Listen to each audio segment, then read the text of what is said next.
Hello and welcome to another of PAVE's weekly virtual discussions. My name is Ed Niedermeyer. I am the Communications Director here at Partners for Automated Vehicle Education. As we mentioned last week, this month is Pedestrian Safety Awareness Month, and we thought we would take this opportunity to highlight throughout this month a number of topics related to pedestrian and cyclist safety, and how automation and automated vehicle technology can help. Last week, we took a look at some of the shorter term opportunities to reduce some of the troubling statistics around cyclist and pedestrian safety in the shorter term. Now we're looking a little bit longer term with fully autonomous vehicles, which is of course, I think, where everyone hopes to see really dramatic progress in some of these areas. So to help us understand how autonomous vehicles deal with the challenge of pedestrian and cyclist safety, we have just an absolutely wonderful group of experts here from some of the top companies in the field working on these problems. So first off, we have Sam Anthony. He is the founder and I believe is CTO of Perceptive Automata. Yep. Sam, welcome again. I think this is your second PAVE virtual discussion, so welcome back. Back for more. Always great fun. Yeah, and from Mobileye, joining us all the way from Israel, we're very lucky to have Gaby Hayon. He's the Executive Vice President of R&D at Mobileye. Welcome, Gaby. Hi. Great to be here. And also joining us for the first time from Cruise, we have Nadia Anderson, Manager for Government Relations. Nadia, welcome. Hi, everyone. Also happy to be here. So thank you all for making the time, and thank you to our audience for also for making the time to learn about this really fascinating topic. I want to start sort of just kind of by understanding like why this is so important, right? So Gaby, let's start with you. Why is it important for AVs to be able to detect pedestrians and cyclists? Why is that such an important part of this puzzle? I think it's important to detect them because in city centers and many rural areas, they're there. For example, when we drive in Munich, Tel Aviv, Jerusalem, and other places, we drive our AV, we encounter with a very exciting situation with vehicles, cyclists, and actually the problem becomes, the VRU problem becomes more and more interesting those days when you have so many other ways of transportations for human. So any autonomous vehicle must have the capability to deal with them. And what makes them even more unique is the fact it's the dynamics. Usually a vehicle drives on a route and it's extremely rare that a vehicle would do a very erratic movement. For someone riding on a bicycle, a scooter, or any other two-wheelers, or a pedestrian walking, they can just stop instantly, start running, surprise you, and it makes it both extremely important as well as interesting and challenging. Yeah, and Nadia, I mean, I think Cruise has been pretty open about wanting to operate in San Francisco. I imagine that has to make this issue sort of a big priority for you all. Yeah, no, absolutely. And just to like double click on something that Gaby said, like when you think about what the road safety data says and the fact that we have identified San Francisco as our first place to launch our service, being able to operate in a dynamic, ever-changing environment makes it all the more important to be able to have the technology not only identify, but also understand what's happening on the road and being able to respond appropriately. Yeah, and Sam, Gaby and Nadia have both sort of identified this fact that is not only sort of necessary, but it's also really, really hard, right? And we sort of hinted at some of some of the ways in which it's hard. I mean, your company, this is the problem that you focus on, right? Sort of explain why this is so hard and why it's hard in a way that it's worth having a whole company just focused on this one issue. Well, when you talk about a lot of the road agents you're going to experience, if there's a vehicle on the road, the vehicle, it has some behavior, but most of the time you can kind of treat it, if it's moving in a direction, it's probably going to go in that direction. It doesn't change speeds too fast. It to some degree is relatively predictable. It's also, they're big, they're easy to spot. With pedestrians, what you're really dealing with in a very pure way is a social interaction. So you're not talking about how do I avoid an obstacle. You're talking about how do I interact with a human in a way that is going to be both safe and comprehensible for that person. And so that's a question that gets to some really core cognitive abilities, some really core behavioral abilities that people have that is kind of central to what makes us people. And so why is that hard? Well, it's kind of the same reason that building a general AI is hard. It's just you are building in these very core functions that's something that humans are unbelievably good at. Yeah, absolutely. And I want to actually stick with you for a second here, Sam, and I'd like you to just share a little bit, kind of as briefly as you can. I know this is complicated stuff, but sort of what is sort of the approach that Perceptive Automata takes towards this problem? So what we want to do is we want to understand how people solve this problem, right? Because I can drive a car, you can drive a car. And it turns out what people do is when you see a pedestrian, you make a very fast, nearly instantaneous judgment about what's in their head. Does this person want to be in front of my car? Are they going to be surprised when I drive past them? And so what we try to do is, using the techniques of behavioral science, measure that as carefully as possible, and then deploy a system in autonomous vehicles that can make these kinds of judgments in the same way. So if it sees someone, it says, look at them, they clearly want to cross before this vehicle gets there, or look at them, they're waiting for a bus, they don't care about you. So just, I mean, is this body language? What are the kinds of things that signal the intent, or is it more complicated than that? It's everything. I mean, so one of the things about people being so good at this is any kind of information that's available, people will use. For instance, we've found out, we didn't sort of guess this in advance, but when somebody's holding a bag on their shoulder, the way that they're holding a bag, whether they're holding it kind of tensed up or letting it kind of slack down, is incredibly diagnostic to whether they want to cross the road. And if you'd asked me, write down 50 features that people use to figure out if someone's going to cross in front of the car, I never would have gotten it. But clearly I use it and people use it. So it's this whole constellation of features that you have to kind of get in this bottom-up way, because it comes from such a sophisticated facility that humans have. Yeah. And Gaby, can you maybe add to this from Mobileye's perspective? Sort of what is the what is sort of most fundamental to the approach to solving this problem technically? So I would say that when solving the pedestrian and cyclist problem, because they can be everywhere and can pop up from every places, the most important feature is, first of all, to make your system extremely robust. The way we do that is we are choosing to use multiple approaches. Some of them would be based on classical object detections. Other would be based on doing stereoscopic analysis for our VIDAR concept. Others would be based on pixel labeling, and combining all of those approaches. And as I assume you're familiar, we are being able to do autonomous driving based on cameras. Of course, for robotaxi, we would use multiple approaches, and are using multiple approaches, but we are also building the capability of doing everything based on cameras. So we're building the internal redundancy in order to make sure that we would never miss them, because the availability of humans is considerably higher than for someone within a vehicle. Within a vehicle, they're safer. And the second aspect, which helps in dealing with this problem, is trying to learn the intentions and trying to predict what they would do. And that's another approach we're taking as part of our autonomous vehicle development for humans. Yeah.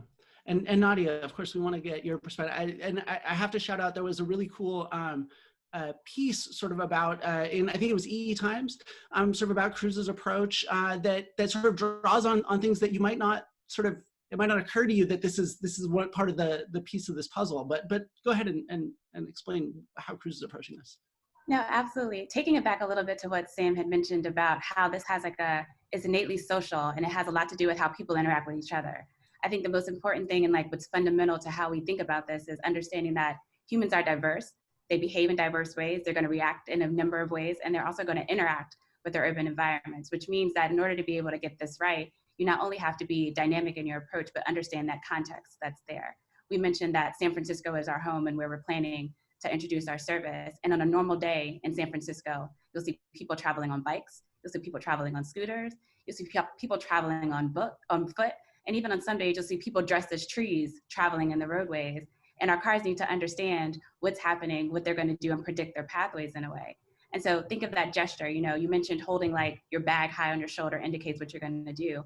But think of things as simple as like a wave. A wave from a police officer means one thing. A wave from a person on a cell phone who's signaling somebody possibly across the street means something totally different.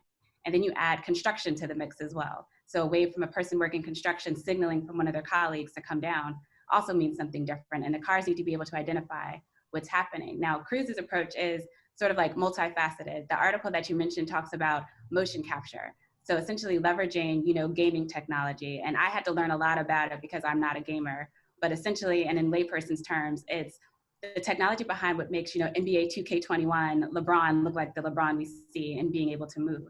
So having the cars be able to collect that data, to learn about that data, then ingest it and incorporate it into the learnings and how it responds is just one of the ways that we're approaching being able to respond to other vulnerable road users and people traveling.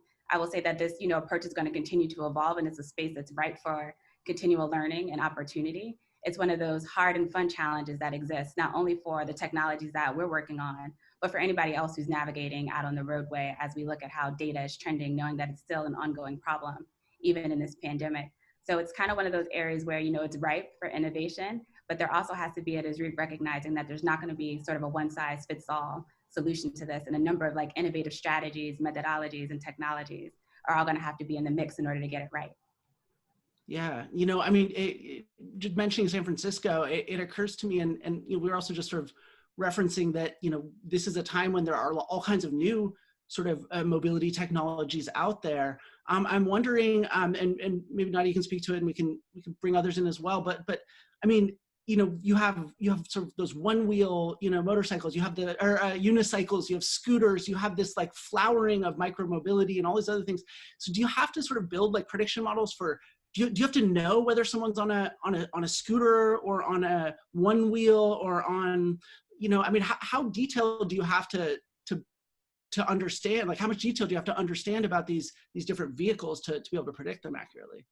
I would say the more detail you're able to collect, the better. I think fundamentally being able to understand that it's actually a human and not an inanimate object like a tree is like core and fundamental. So that's the first step. And I think from there you can do building blocks to be able to get to that level of granularity. And travel patterns, you see people are kind of similar in how they move and maneuver. You know, bikes and scooters share the same bike lane. They may be traveling at different speeds, but the prediction patterns, you know, will mirror each other to some sort of degree. So I think it's also being like flexible to learn different things, and also to have those, you know, outlier experiences that may happen, also be ingested and understood from like a systems operations point of view to be able to respond appropriately. Absolutely. Sam, is this something that you're looking at? I'm sorry to be hung up on this multi-theme, but I think that this is something we'll see more of in the future, is sort of more variety of you know, not just cyclists and pedestrians, but a whole bunch of different kinds of potential vehicles that AVs are going to have to deal with. Is that something you're all looking at? It is, for sure. I mean, and you can think about broad categories, right? Like the one wheel and the electric scooter, they kind of move in similar ways. I think one of the really interesting things about these different mobility categories is the social norms around those categories are not necessarily firmed up in the same way that they are. So pedestrians, there's you know 100 years of history in how pedestrians and cars interact. And certainly it varies by city, it varies by culture, but there's a lot of history there, and it's very deeply learned. Something like an electric scooter, and you can see this in some of the conflicts, people riding them, people around them don't really know how they're supposed to behave. So modeling these different kinds of mobility solutions, especially as this social information gets kind of codified, is a very important part of our kind of downstream roadmap.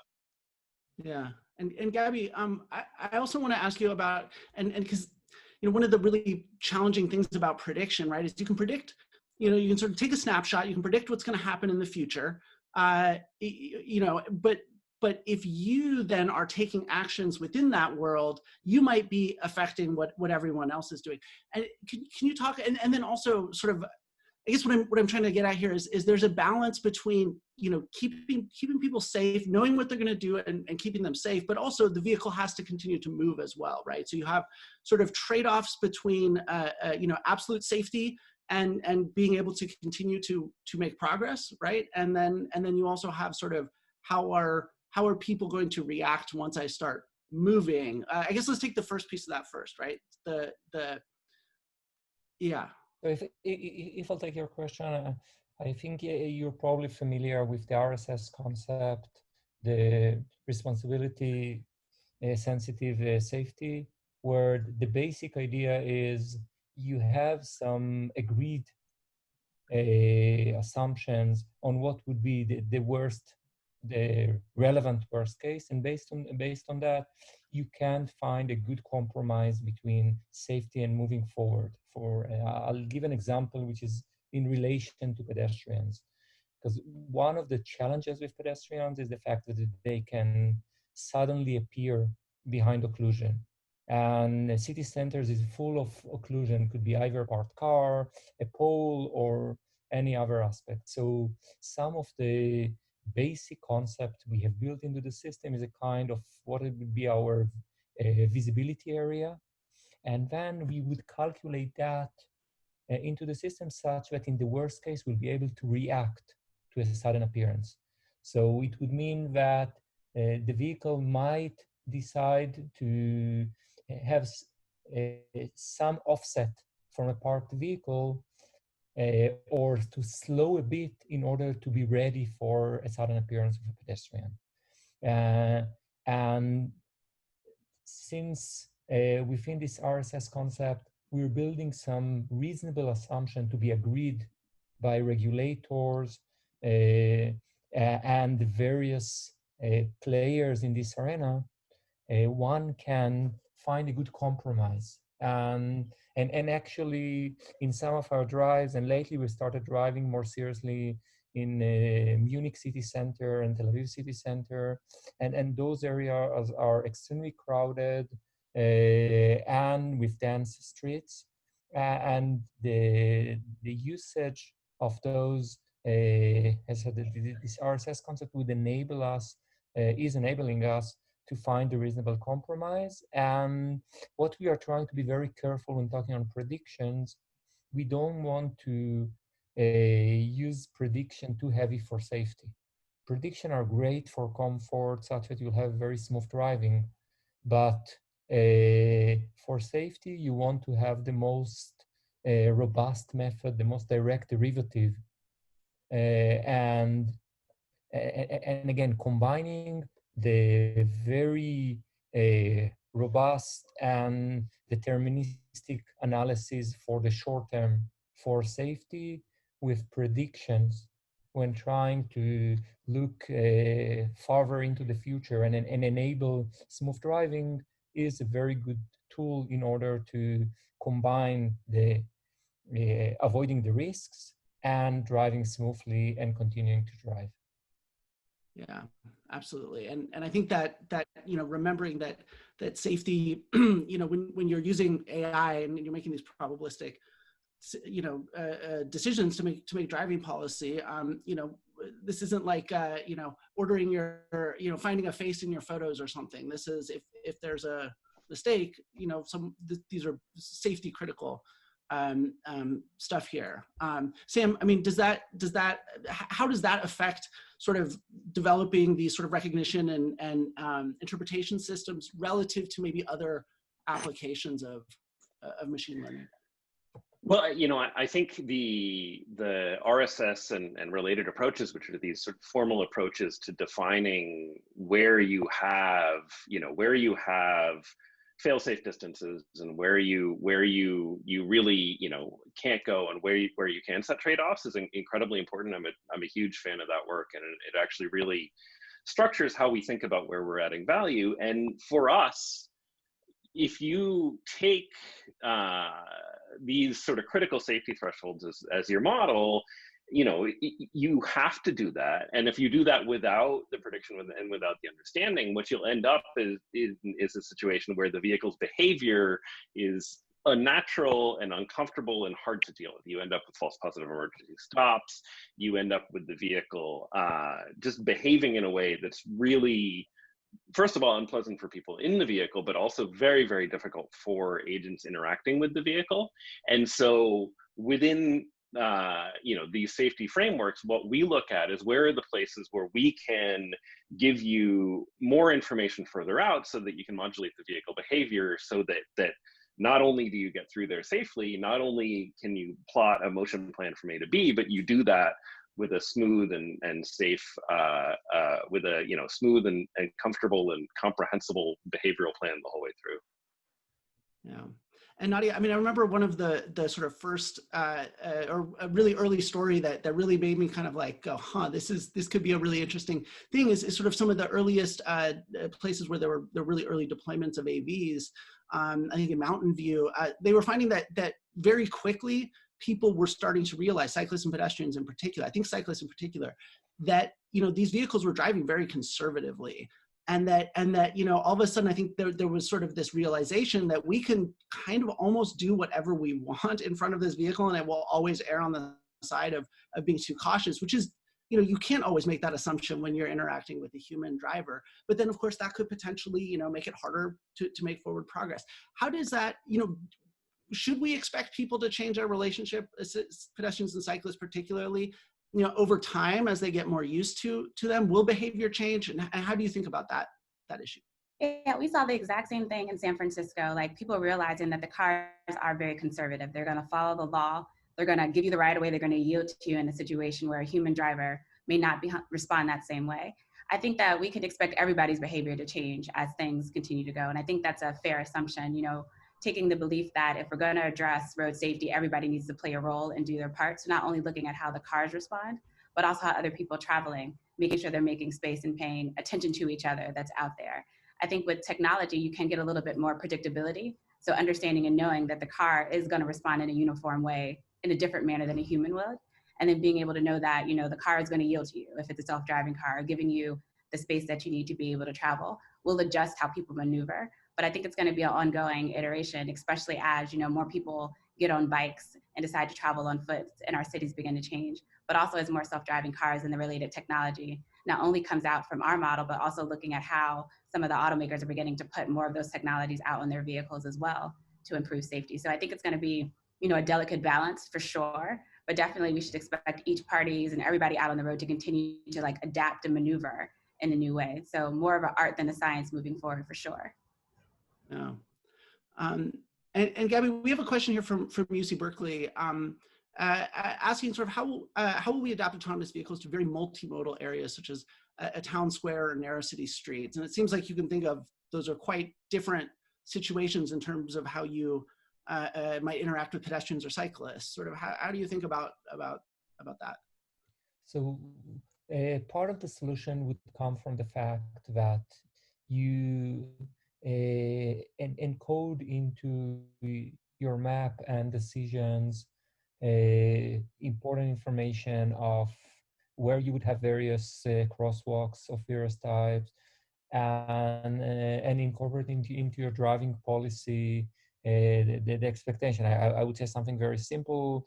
When we know that there is crosswalk in most countries, if a pedestrian is standing next to the crosswalk, the vehicle need to react to that and stop.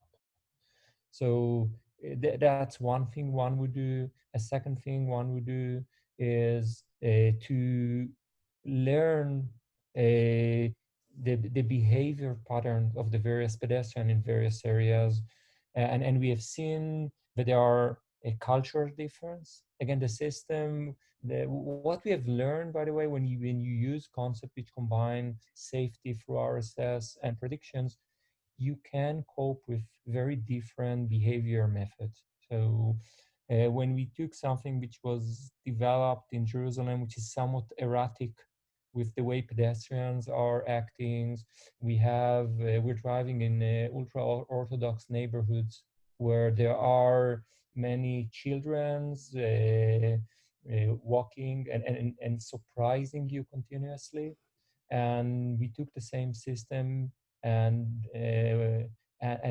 drive in Munich, where the biggest challenge is you have a lot of cyclists, but they're driving in a very ordered manner. You have also somehow surprisingly, I found that in Munich, you would see a lot of people in wheelchairs driving on the road. That's another type of pedestrians. And then the basic idea is the combination of a RSS-like concept with prediction enable us to work in all of those scenarios. So city centers, as well as the outskirts, as places like Jerusalem, in Tel Aviv, when we have cyclists, but they're way less, let's say, educated or polite than in Munich. So they would cut you and you need to react to all of those. So I think that was one of the biggest lessons we've learned with regard to the various areas. Yeah, that's fascinating, and that cultural aspect is so important when you are dealing with machine learning and making sure that your data set is reflecting where where you're operating, what it's going to see. Nadia, we've sort of had mentions here and there about sort of infrastructure, and something that kind of comes up a lot, and we've seen in one particularly tragic crash that sort of lack of clarity about where pedestrians cross. It doesn't affect the AV necessarily, but it could potentially just create a more chaotic situation that an AV then has to navigate, it seems like. So I guess starting with San Francisco itself, does San Francisco need to change its infrastructure at all for you all to be able to operate there? And maybe more generally, what are your thoughts about infrastructure playing a role in all this? Now, I'll say generally infrastructure absolutely plays a role. So making sure that there are clear lane markings, that there are clear paths for pedestrians to be able to cross over is key. It also is something that closely aligns with like the Vision Zero best practices and countermeasures to keep people safe. I would say the city of San Francisco is moving in the absolute right direction when it comes to it, and doing some unique things like reclaiming space, creating slow streets and things of that nature to create that space for people on bikes and pedestrians to be able to travel and move around. It also gives clear signals to people who are traveling in vehicles and for the technology companies about what's changing when it comes to infrastructure. So putting the information out in advance, making sure that it's publicly available, but also having conversations about where it may make sense. And so as a person or a company that's working in the space can ingest that information, can be a part of that conversation and dialogue, and then make sure that we are designing and responding appropriately to it. Yeah, and there's sort of another thing here, and this sometimes is a little controversial, but there've been some sort of arguments that sort of the pedestrians themselves should have something, a beacon or an app or something that will sort of give an extra, I don't know, that will sort of ensure that AVs are doing that. I guess it's essentially like V2X. Sort of connected thing. Let's start with Sam. I'd like to actually get all of you, we'd only have a few more minutes. I'd love to get all of your sort of take on that question because I see it a lot sort of online, and I'd be fascinated. But Sam, let's start with you. Ed, if I'm allowed, I guess conceptually I'm not a... I'm sorry. Let's start with Sam and then Gaby, we'll bring you in. Okay. Excellent. I promise you'll have time. My general take is that the engineering problem we've set before us is an engineering problem that should not require transponders, right? That if we're going to do this, what we're doing, and if we're really going to unlock the value, then that kind of infrastructural requirement, as opposed to something like bike lanes or street infrastructure, which can really work for all modes, I think is fundamentally sort of a failure on our part as an industry. Okay, Gaby. Yeah, I think that I tend to agree with Sam. The challenge of autonomous driving is to be able to drive on the street as they are today, and assuming that the pedestrian would continue to behave the way they behave today. Because if we would expect too much from the environment to adapt to us and change, it will never happen. So it would be great if everyone would have some beacon and we would have an amazing map of everything that happens in the world. But if we wait for this, we would never have autonomous vehicles. And since the huge value those autonomous vehicles would bring to safety and society, it just makes our life as an engineer more interesting. And it's totally solvable problem without expecting anything special from the environment. Yeah, and I can be very short and succinct. I agree with it being an engineering challenge and something that we should be working to solve and are continuing to work on solving. And it seems, unfair to put the burden on the person who is most vulnerable to be able to be responsible in some way, shape, or form for their safety. It's something we all should be working on together. Yeah, great. Well, thank you all so much. 30 minutes flies by when you have such a fascinating and rich topic to discuss. We will have another panel sort of related to this next week, but talking a little bit less about the sort of AI driving stack and instead some of the other things that autonomous vehicles can do to improve pedestrian, cyclist, vulnerable road user safety. Thank you so much to our guests for taking the time and sharing their expertise with us. Sam Anthony from Perceptive Automata, thank you so much. Gaby Hayon from Mobileye, thank you so much for being here today. Thank you. And Nadia Anderson from Cruise, thanks. It's great to see you again, and thanks for taking the time. My pleasure. This was fun. Looking forward to returning. Yeah, absolutely. And thank you, as always, to our audience for joining us and for making automated vehicle education a priority. We really appreciate you. We really appreciate it when you recommend these discussions to your friends. The more people that see this stuff, I think particularly on some of these issues, there's just a lot of misperceptions. And so we really appreciate you sort of joining the cause by sharing this stuff, even starting discussions with it on social media. You can always tag us in those conversations at PAVE campaign. We're happy to answer questions or clarify things as well. So thank you. This has been absolutely fascinating as usual. And join us again next week, and we will have the next edition of PAVE's weekly virtual discussion series. Thank you. Bye. Thanks, Ed.